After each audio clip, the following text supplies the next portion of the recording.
this dog found an injured opossum and brought it home to its owner. Watch until the end. You'll be surprised how this opossum bonded with people.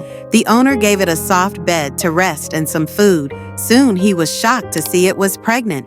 With no choice, he helped her give birth since the animal was weak.